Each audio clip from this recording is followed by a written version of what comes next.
السلام علیکم ورحمۃ اللہ وبرکاتہ۔ الحمد للہ نحمده ونستعینه ونستغفره ونعوذ باللہ من شرور انفسنا ومن سیئات اعمالنا من يهده الله فلا مضل له ومن يضلله فلا هادي له وأشهد أن لا إله إلا الله وحده لا شريك له وأشهد أن محمدا عبده ورسوله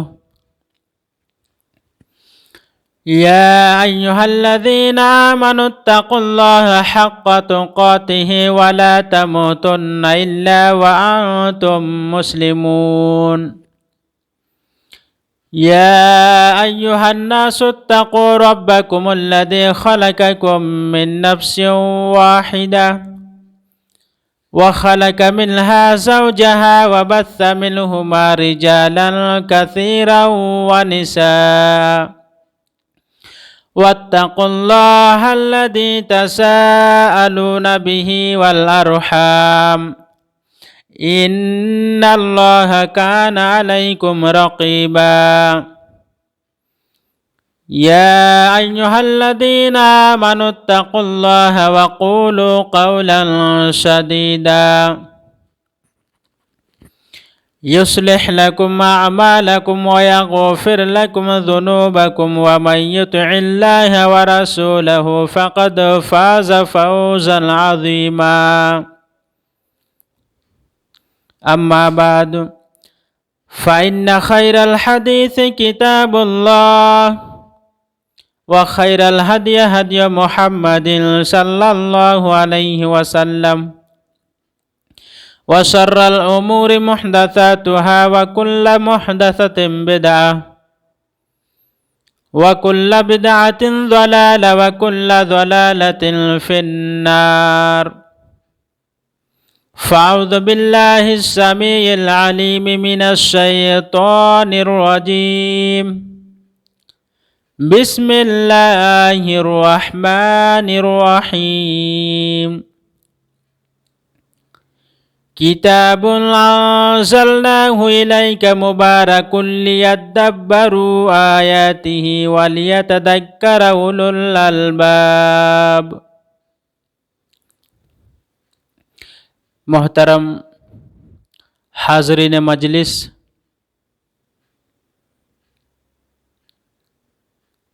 میرے اسلامی بھائیوں،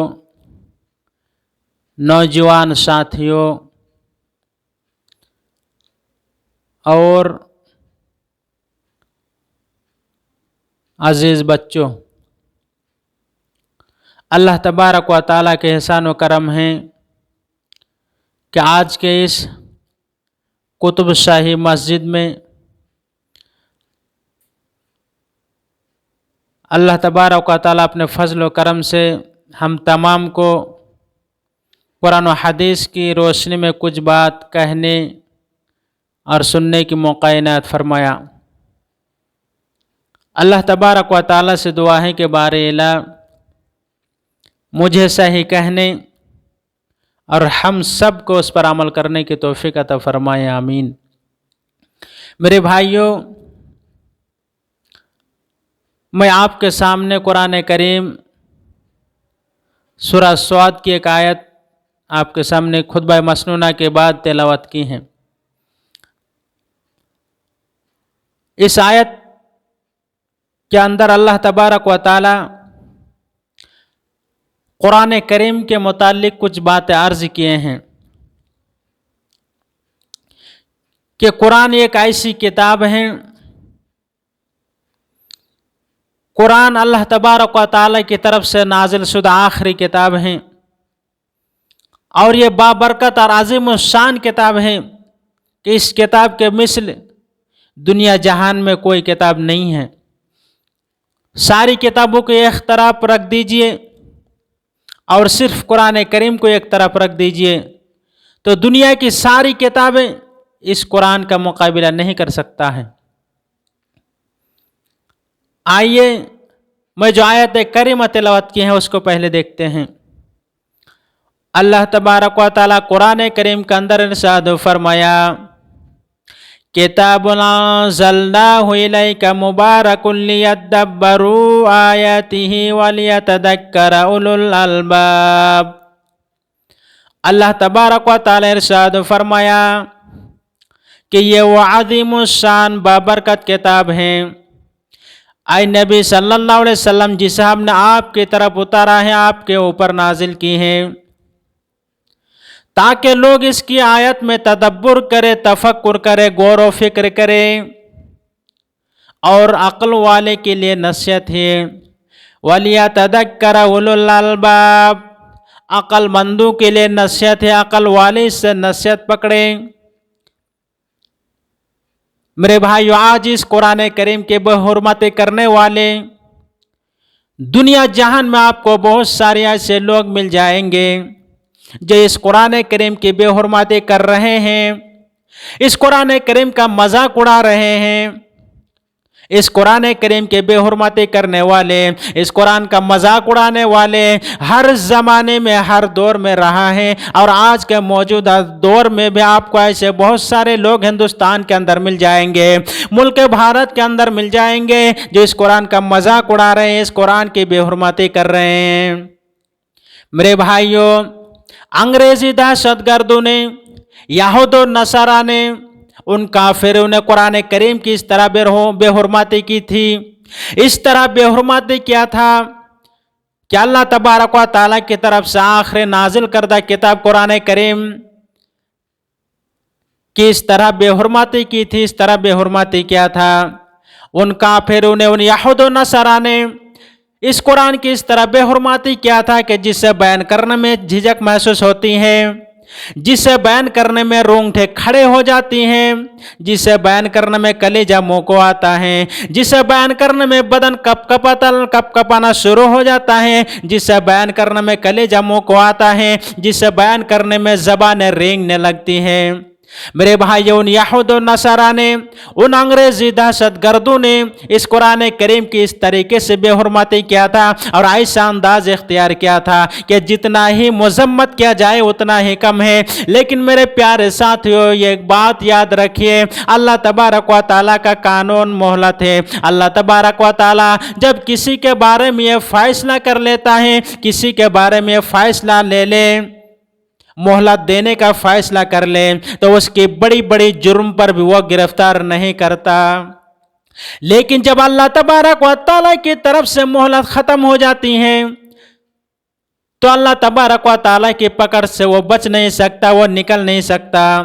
اللہ تبارک و تعالیٰ کی طرف سے جب مہلت ختم ہو جاتی ہے تو اس کا انجام ہارون، فرعون اور قارون جیسا ہوتا ہے، اس کی نسل کاٹ دی جاتی ہے، اور اس پر اللہ تبارک و تعالیٰ کی طرف سے برسنے والی لعنتیں ساری دنیا دیکھتی ہیں۔ اور مجھے امید ہے کہ آج جو موجودہ دور میں جو قرآن کریم کی مذاق اڑا رہے ہیں، قرآن کریم کا دھجیہ اڑا رہے ہیں، قرآن کریم کا تمسخر کر رہے ہیں، میرے بھائیوں، آج کے جو موجودہ دور میں جو ظالم ہے، جو فرعون ہے، جو ہارون اور قارون کے شکل میں لوگ ہیں، یقیناً اللہ تبارک و تعالیٰ ایسے لوگوں کے اوپر ایسے خطرناک قسم کے عذاب اتاریں گے، نالت برسائیں گے کہ ساری دنیا کے لیے نصیحت بن جائے گا۔ میرے بھائیو، آج کے اس حساس دور میں، آج کے اس پرفتن دور میں، آج کے اس آزمائش کے دور میں، میں آپ کے سامنے ایک ایسی حساس موضوع چھیڑنا چاہتا ہوں، ایک ایسی حساس موضوع کا تذکرہ کرنا چاہتا ہوں۔ وہ یہ ہے کہ یہود و نصارہ تو قرآن کے منکر ہیں، یہود و نصارہ تو کافر ہیں، قرآن کے منکر ہیں، قرآن کا مذاق اڑاتے ہیں، قرآن کے گستاخ ہیں، انبیاء علیہ السلام کے گستاخ ہیں، نبیوں کا گستاخ ہے،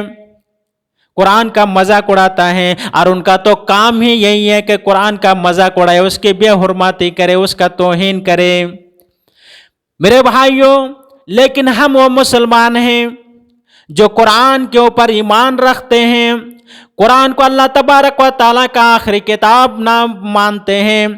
قرآن کو آخری کتاب مانتے ہیں، اللہ کا کلام مانتے ہیں، آخری نازل شدہ قرآن کریم پر ہم ایمان رکھتے ہیں، ایمان کا دعویٰ کرتے ہیں۔ ہم اہل حدیث اپنے آپ کو اہل الحدیث کہتے ہیں، قرآن کے اوپر ایمان رکھتے ہیں، لیکن میرے بھائیوں پتہ نہیں جن جن طریقوں سے قرآن کریم کی مختلف انداز سے ہم بے حرمتی کر رہے ہیں، کن کن طریقوں سے ہم قرآن کریم کی بے حرمتی کر رہے ہیں، میرے بھائیوں اس کے ذمہ دار کون ہیں؟ آج قرآن سننے کے بجائے آج ہم گانے بجانے کو سن رہے ہیں، قرآن کو پڑھنے کے بجائے، تلاوت کرنے کے بجائے آج ہم دوسرے مذہب کی کتابوں کو مطالعہ کرتے ہیں، دوسرے مذہب کی کتابوں کو پڑھتے ہیں۔ آج ہم قرآن پڑھنے کے بجائے، قرآن مطالعہ کرنے کے بجائے آج ہم ناول، افسانے اور ڈائجسٹ کا مطالعہ کرتے ہیں۔ میرے بھائیو، کیا یہ قرآن کریم کی بے حرمتی نہیں ہے؟ آج ہمیں قرآن کو پڑھنا چاہیے، قرآن کو سننا چاہیے، لیکن اس کے سننے اور پڑھنے سے دور کی بات آج ہم گانے بجانے کو سن رہے ہیں۔ اپنے دل کو سکون دلانے کے لیے، اپنے دل کو قرار دلانے کے لیے آج ہم قرآن کے منکرین کے تیار کردہ فلمیں اور گانے اور ڈراموں کو ہم سن رہے ہیں۔ آج ہمارے دلوں میں فلم اور ڈراموں کو دیکھنے اور سننے کا شوق پیدا ہو چکا ہے۔ میرے بھائیو، ہم کون سا مسلمان ہیں؟ یہ قرآن کریم کی بے حرمتی نہیں ہے تو اور کیا ہے؟ آج ہم اپنی مذہب کی کتاب قرآن کریم کو پڑھنے کے بجائے ہندو مذہب کے، سکھ مذہب کے، یہود و نصارہ کی غیر مذہب کے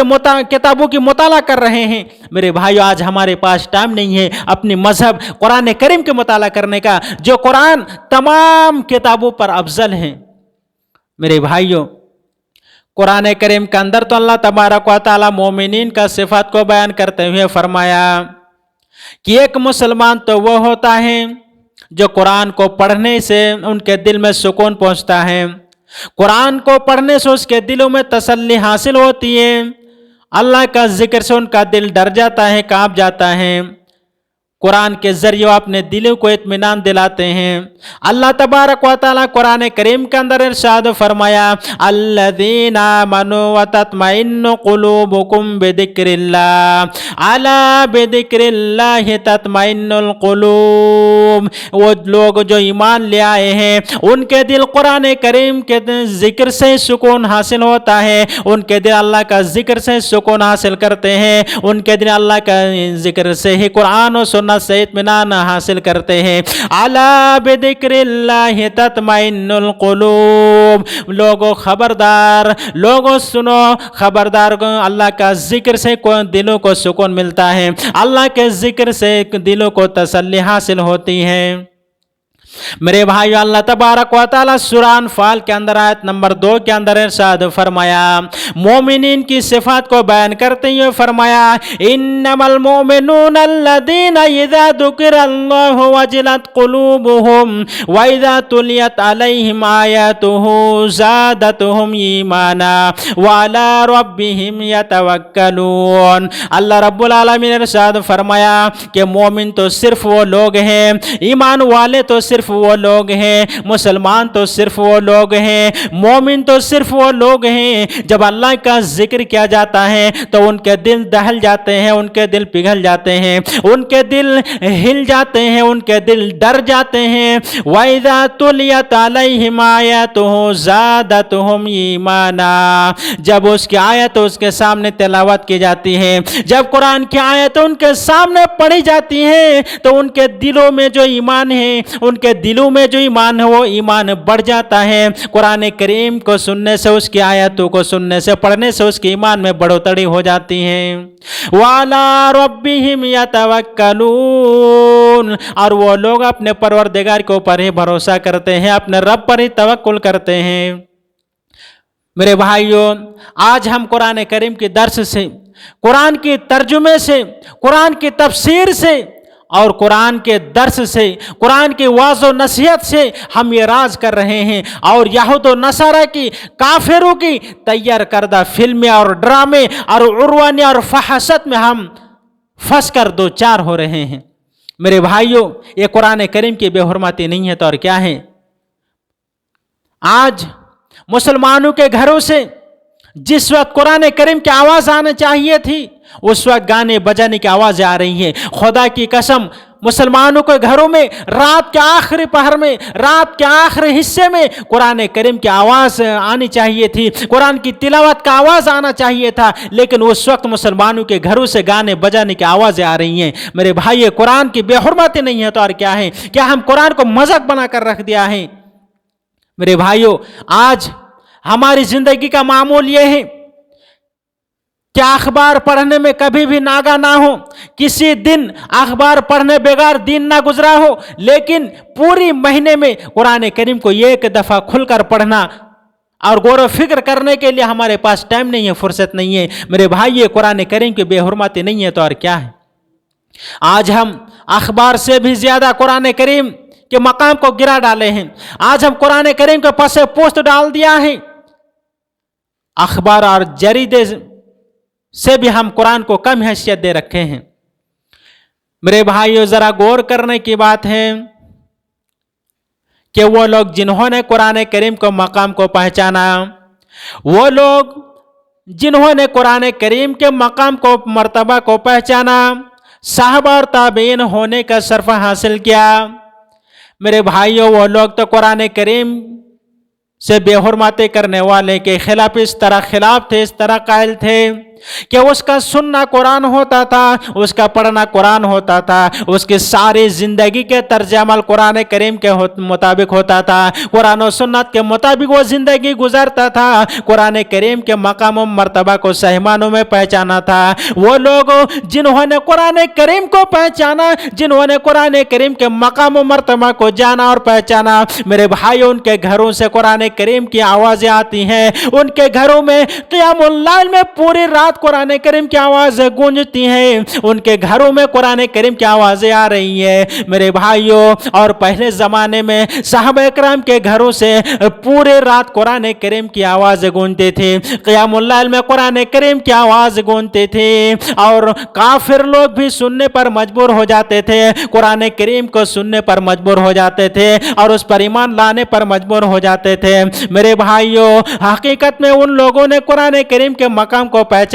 قرآن کریم کے مرتبہ کو سمجھا اور پہچانا، اس پر عمل کرنے کی کوششیں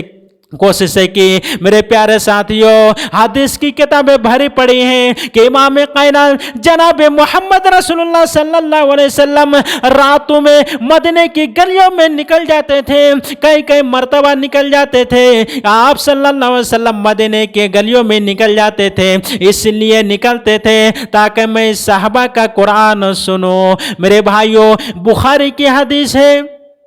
حضرت ابو ہریرہ رضی اللہ تعالیٰ عنہ کے گھر میں صرف 3 افراد تھے، اور تینوں افراد نے پورے رات کو 3 حصوں میں تقسیم کر رکھا تھا۔ ایک افراد قیام اللیل شروع کرتا اور قیام اللیل میں قرآن کریم کی تلاوت کرتے۔ جب یہ پہلا افراد جب قیام شروع کرنے کے بعد جب اس کا قیام ختم ہو جاتا تو دوسرے افراد کو بھی جگہ دیتا اور اس کو قیام اللیل شروع کروا دیتا۔ پھر جب دوسرے افراد کا قیام اللیل ختم ہو جاتا، تیسرے افراد کو بھی جگہ دیتا اور اس کو بھی قیام اللیل شروع کروا دیتا۔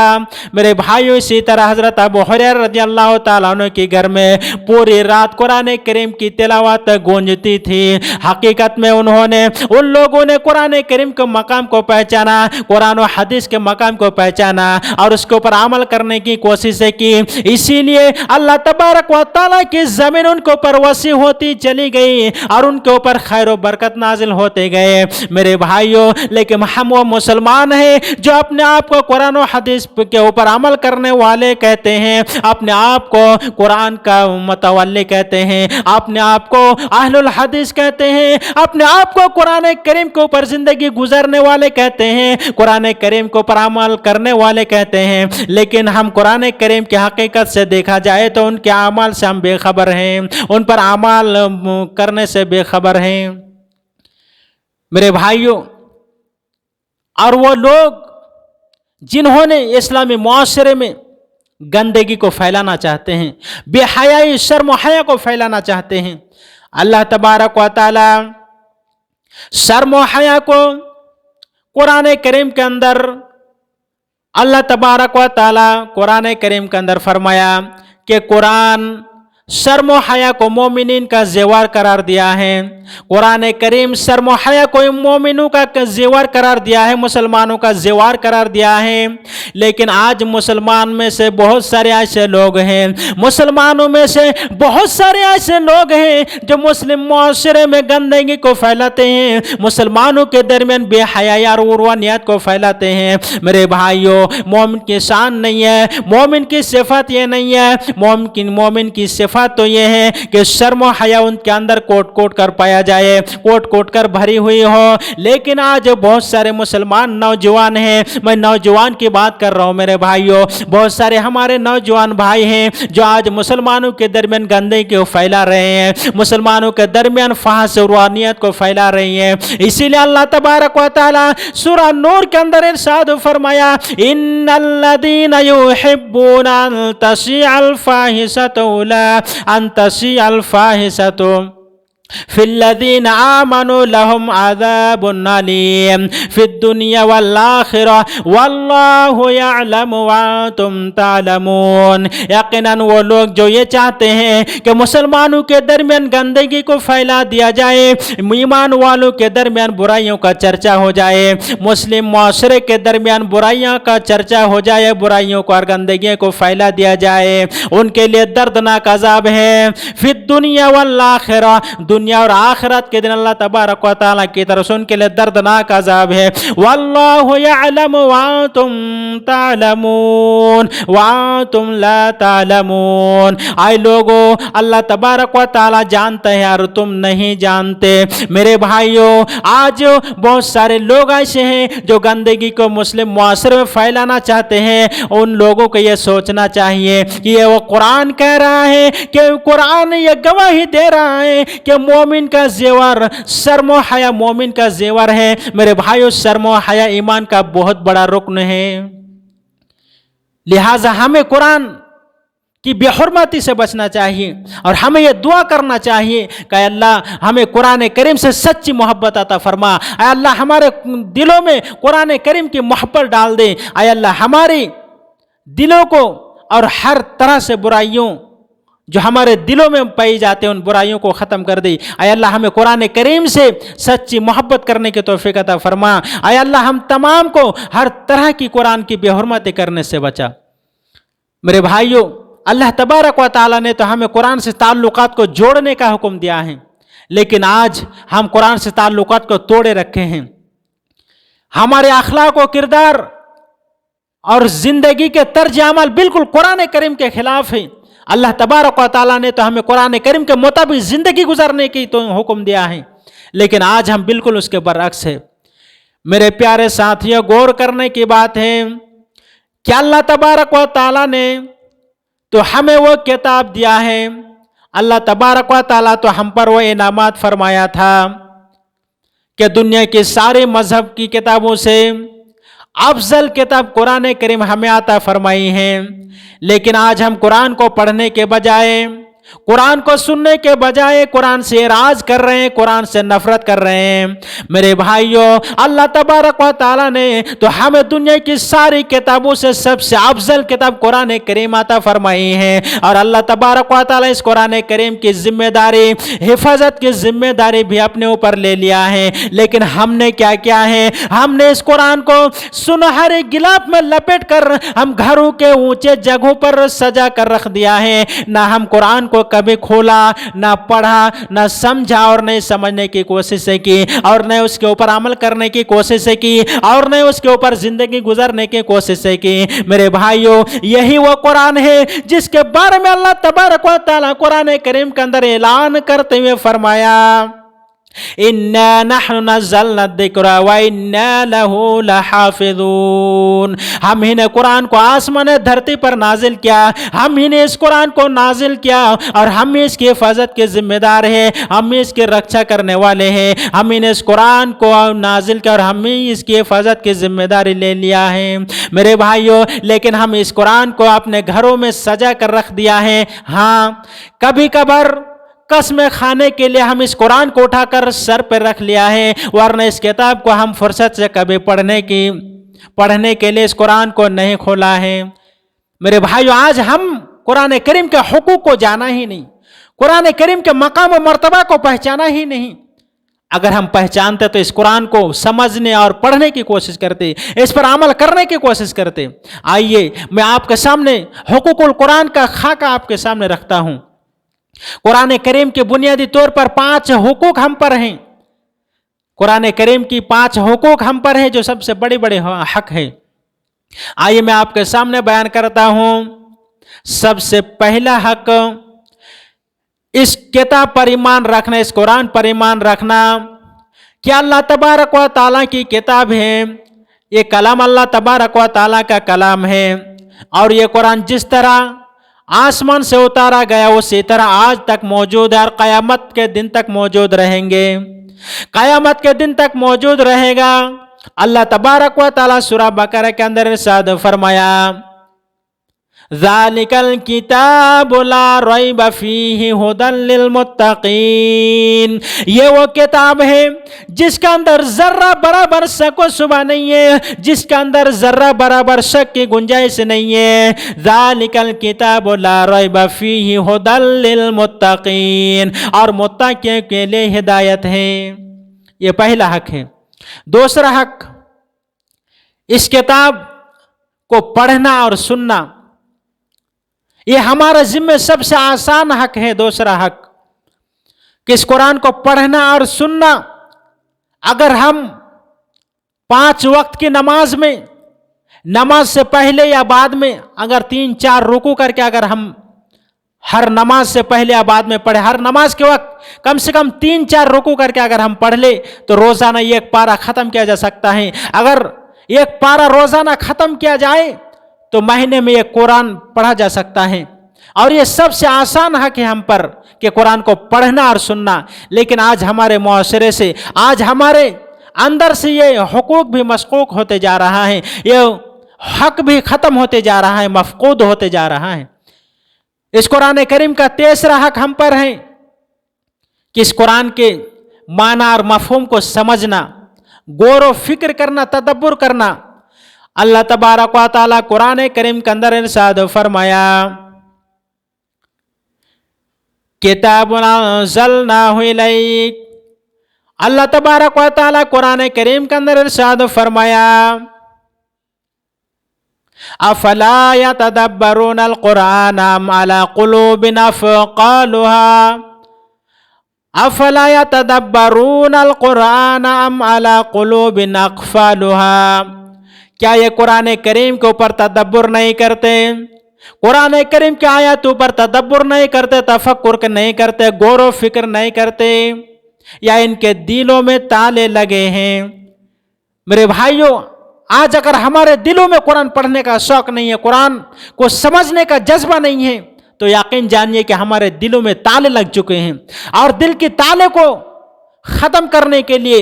ہمیں قرآن کریم کو پڑھنا پڑے گا، سننا پڑے گا، سمجھنا پڑے گا، اس پر عمل کرنا پڑے گا، تب جا کر ہمارے دلوں کے جو تالے لگ چکے ہیں ہمارے دلوں میں، وہ تالے ختم ہو جائیں گے۔ قرآن کریم کا چوتھا حق جو ہم پر ہے کہ اس قرآن کے اوپر عمل کرنا۔ اللہ تبارک و تعالیٰ ارشاد فرمایا، اِنَّا أَنزَلْنَاهُ قُرْآنًا عَرَبِيًّا لَعَلَّكُمْ تَعْقِلُونَ، ہم نے اس قرآن کو عربی میں نازل کیا، ہم نے یہ عربی قرآن نازل کیا، عربی قرآن اتارا تاکہ تم اسے سمجھو اور اس پر عمل کرنے کی کوششیں کرو۔ اور اس قرآن کا جو 5واں حق ہم پر ہیں وہ یہ ہے کہ اس کی دعوت دی جائے، اس قرآن کریم کی دوسروں کو دعوت دی جائے، اس قرآن کو سارے دنیا میں نافذ کیا جائے اور ساری دنیا میں اس کو غالب کیا جائے۔ اور اس کی دعوت کے لیے ہمیں میدان جہاد میں اترنا پڑے گا۔ یہ 5 حقوق ہیں ہم پر قرآن کریم کا، جو بڑی بڑے حق ہیں، یہ 5 بڑے بڑے حقوق ہیں قرآن کریم کا، لیکن آج ہم یہ رونا روتے ہیں کہ یہود و نصارہ قرآن کے منکرین اس قرآن کی بے حرمتی کر رہے ہیں۔ میرے بھائیوں، اگر کافروں نے اس قرآن کی بے حرمتی کر رہے ہیں، قرآن کا مذاق اڑا رہے ہیں، تو اس کی ایک ہی علاج ہے کہ ہم اس قرآن کے اوپر عمل پیرا ہو جائے، اس 5 حقوق کے اوپر عمل کر لیا جائے، تو یقیناً وہ کافر بھی قرآن کی بے حرمتی کرنے سے باز آ جائے گا۔ اگر وہ بے حرمتی کر رہے ہیں، مذاق اڑا رہا ہے، تو اس کی ایک ہی علاج ہے کہ اس قرآن کو پڑھا جائے، اس قرآن کو تلاوت کی جائے، اس قرآن کو سنا جائے، اور اس کی آیتوں پر تدبر کیا جائے، تفکر کیا جائے، اور اس پر عمل کیا جائے۔ یقیناً وہ کافر بھی قرآن کی بے حرمتی کرنے سے باز آ جائے گا۔ اللہ تبارک و تعالیٰ سے دعا ہے کہ اللہ تبارک و تعالیٰ ہم تمام کو اس قرآن کو سمجھنے اور اس پر عمل کرنے کی توفیق عطا فرما۔ اے اللہ، ہم تمام مسلمانوں کو قرآن کی ہر طرح سے بے حرمتی کرنے سے دور فرما، ہم تمام کو قرآن کی بے حرمتی کرنے سے بچا۔ اے اللہ، اس قرآن کے اوپر ہم تمام کو عمل پیرا ہونے کی توفیق عطا فرما، اور جب تک ہمیں زندہ رکھ، ایمان و اسلام پر زندہ رکھ، اور جب بھی ہمارا خاتمہ ہو ایمان و اسلام پر ہو۔ السلام علیکم ورحمۃ اللہ وبرکاتہ۔